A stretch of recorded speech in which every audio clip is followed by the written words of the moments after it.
la Libye que j'ai vue, pas qu'on m'a raconté dans un livre, se présentait de cette façon-ci. Tout l'électricité et l'eau gratuite pour tous les ménages libyens. Je vous demande de vérifier tout ce que je vais vous dire ici. Électricité et eau gratuite pour tous les ménages libyens. Le pétrole, c'est-à-dire l'essence, le litre à 0,55 €, c'est-à-dire quasiment gratuit. 0,55 € le litre pour tout le monde. Ce qui est mis à disposition de tous les étudiants libyens qui vont à l'étranger à partir de 1 500 $ de bourse chaque mois. Vous n'avez jamais eu de gens qui sont allés comme réfugiés libyens ou former une communauté de réfugiés libyens. Pendant ce temps-là, les étudiants revenaient toujours. Je m'en vais vous donner autre chose qui va vous étonner. Le chômage.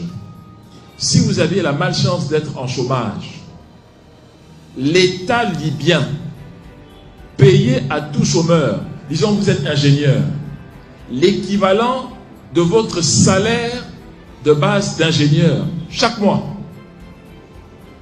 en attendant que vous trouviez un emploi. On vous payait comme si vous étiez déjà en fonction. Ce qui vous manquait, c'était les indemnités de responsabilité et autres. Mais le salaire de base, tous les ingénieurs, tous les professeurs, tous les cadres avaient leur argent. Le PNB par habitant de la Libye, 12 000 $ par citoyen. 12 000 $. La fourniture en eau d'un pays du désert, tout ce que je dis, vous allez noter pour aller vérifier, pour voir que le professeur Brody ne raconte pas n'importe quoi. Vous allez noter. Fourniture en eau d'un pays en plein désert,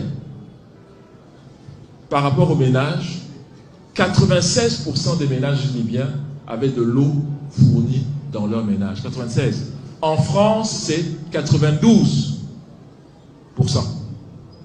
Je termine avec une autre statistique. Chaque ménage libyen, c'était un droit d'avoir un logement, pas une faveur.